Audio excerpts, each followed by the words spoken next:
wabarakatuh. Selamat sore, salam sejahtera bagi kita semua, rekan-rekan media. Pada hari ini, Selasa 20 Oktober 2020, kita akan merilis tentang tindak pidana pemerasan. Ya, pada hari ini, kemudian untuk selanjutnya memberikan waktu, saya akan kepada yang hormat Bapak Rekon Polri untuk acara ini. Terima kasih. Assalamualaikum warahmatullahi wabarakatuh. Salam sejahtera.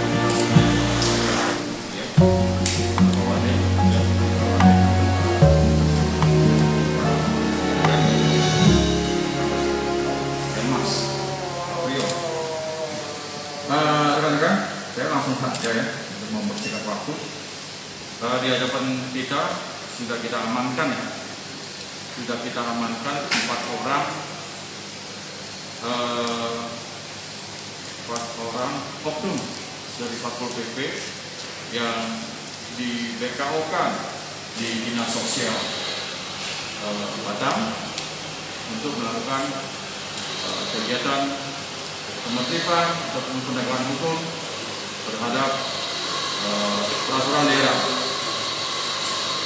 Terhadap keempat oknum ini sementara masih dalam proses pemeriksaan karena terkait dengan viralnya di beberapa media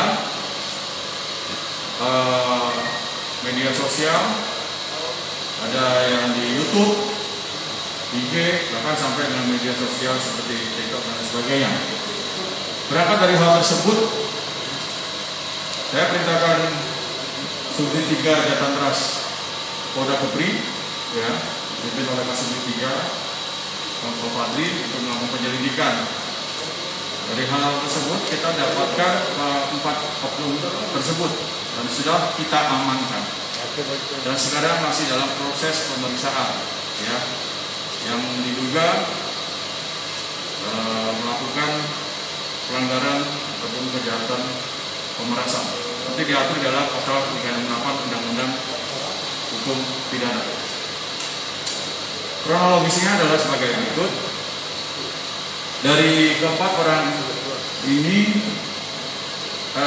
pada saat melakukan kegiatannya mengamankan beberapa pengemis, ya, beberapa pengemis. Salah satunya yang di hadapan kita, mohon maaf, Pak Slamet ya, Pak Slamet, ya, yang juga viral di media.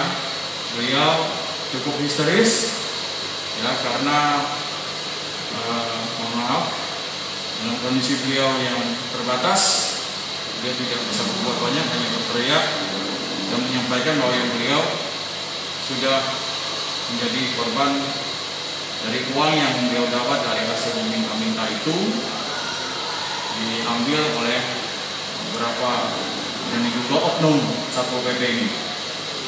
Berangkat dari tersebut kita dalami keterangan keempat orang ini bahwa ada salah satu nama yaitu saudara S yang sudah berapa kali melakukan kegiatan ini dan kebetulan korbannya sama, ya. Kebetulan korbannya ini Pak Slamet ini, beliau yang menjadi korban 3 kali menurut pengakuannya Pak Slamet, ya.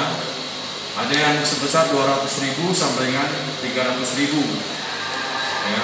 Terakhir malam pada saat kegiatan, pada saat penangkapan, pada saat mengamankan Pak Slamet ini, beliau masih pegang uang 90.000, 50.000-nya diambil oleh saudara S dan kawan-kawan, sisanya diserahkan kepada Pak Slamet. Sementara karena ini sifatnya kita melakukan pelayanan kepada masyarakat untuk memastikan terkait dengan viral tersebut, kita masih memeriksa beberapa yang diduga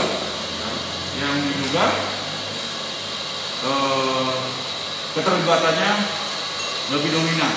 Sementara 4 ini masih dalam proses, karena permintaan rekan-rekan media kepada kami ada beberapa kawan-kawan media yang melalui WhatsApp kepada kami dan pihak Humas untuk mengklarifikasi apakah betul hal tersebut sudah dilakukan proses penyelidikan dan tindakan kepada keempat oknum tersebut. Ya, sementara ini seperti itu yang kami sampaikan pada rekan-rekan. Silakan kami memberikan kesempatan tanya jawab kepada rekan-rekan. Iya. Bang, gimana bang? Oh, mau nanya bang, ini bawa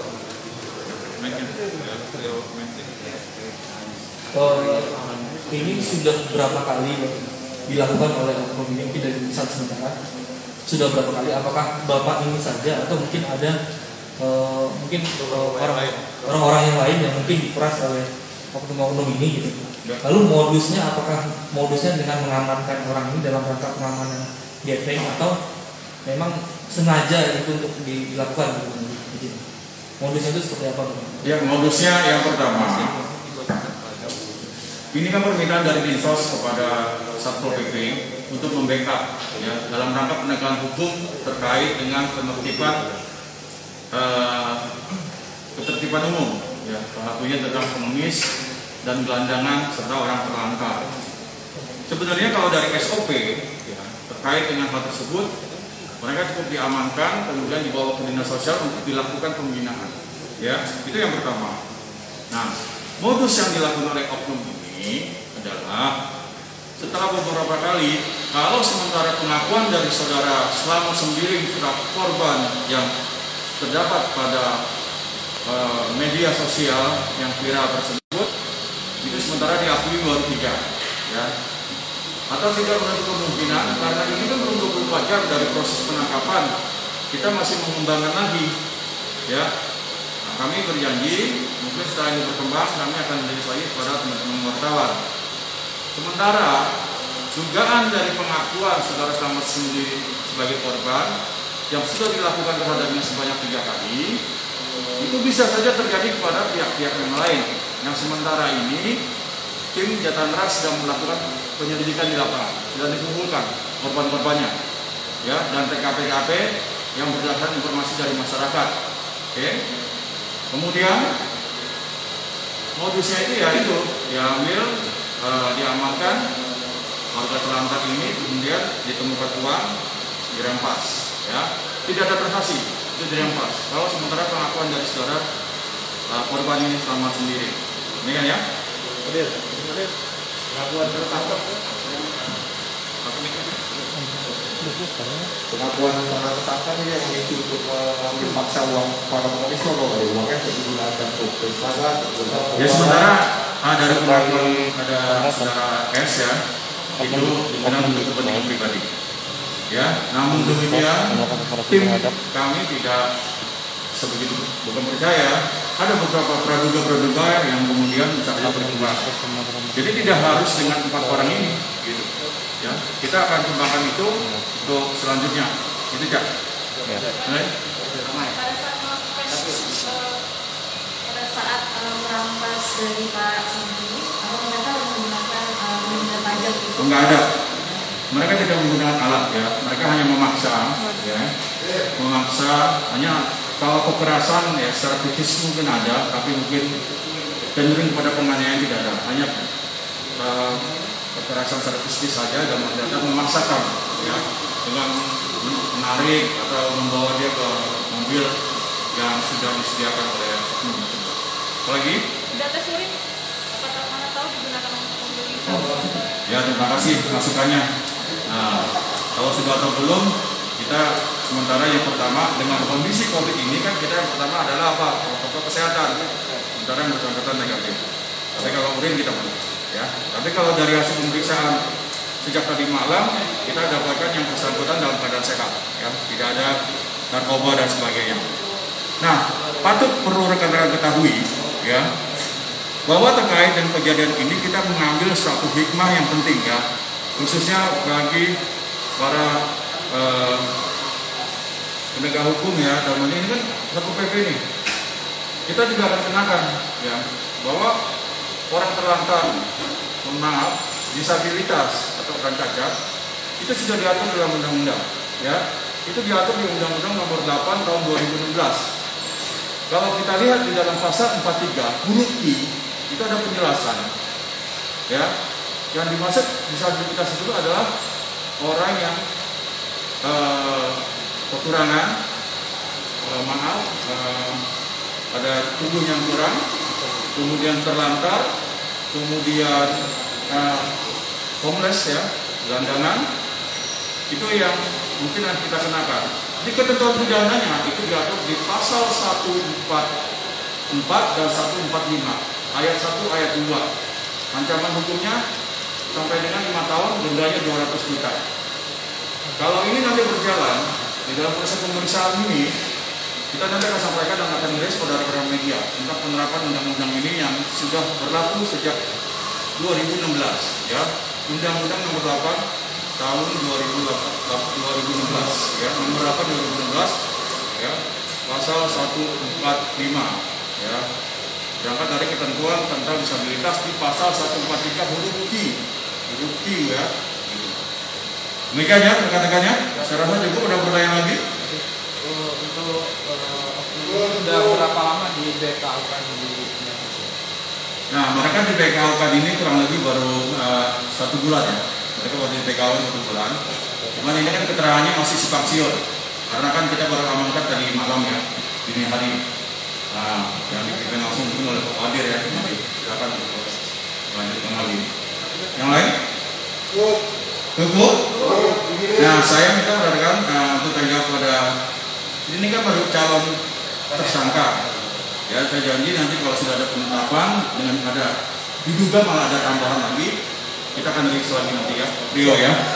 Ini masih kita gunakan asas praduga tidak bersalah. Yang penting sekarang kita sudah mengamankan keresahan di masyarakat terkait dengan viralnya di media sosial seorang pengemis yang memiliki kekurangan pada dirinya. Sekarang sudah kita amankan. Paling tidak kita akan memberikan kepastian hukum. Demikian, ya. Kalau ingin meminta keterangan pada pengemis silakan. Tapi kalau untuk pada oknum ini kita belum beri kesempatan karena masih belum 24 jam. Deal, ya? Iya. Oke, kan? Terima kasih banyak. Boleh. Tapi yang ini jangan. Ya.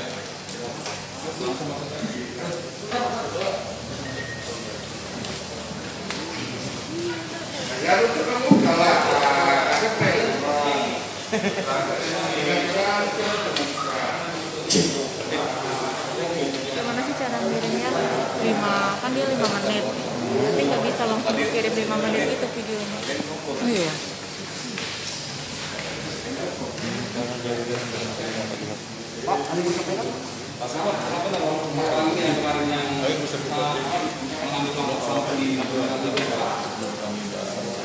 Sebetulnya begini Pak, ya.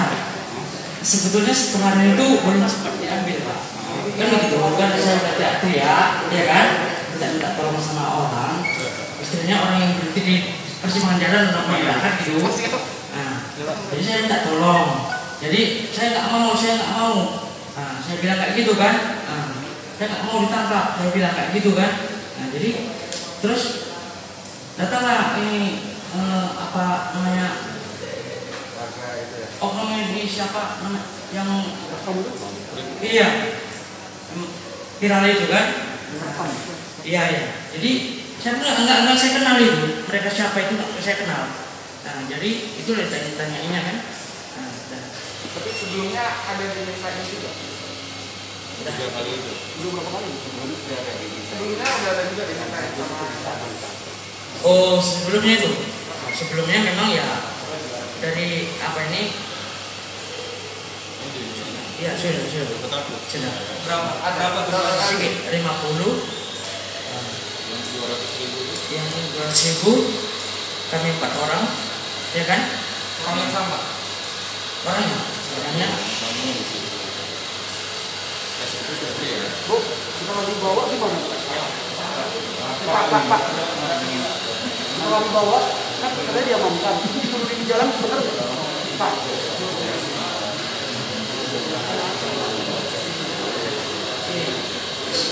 itu udah lama itu.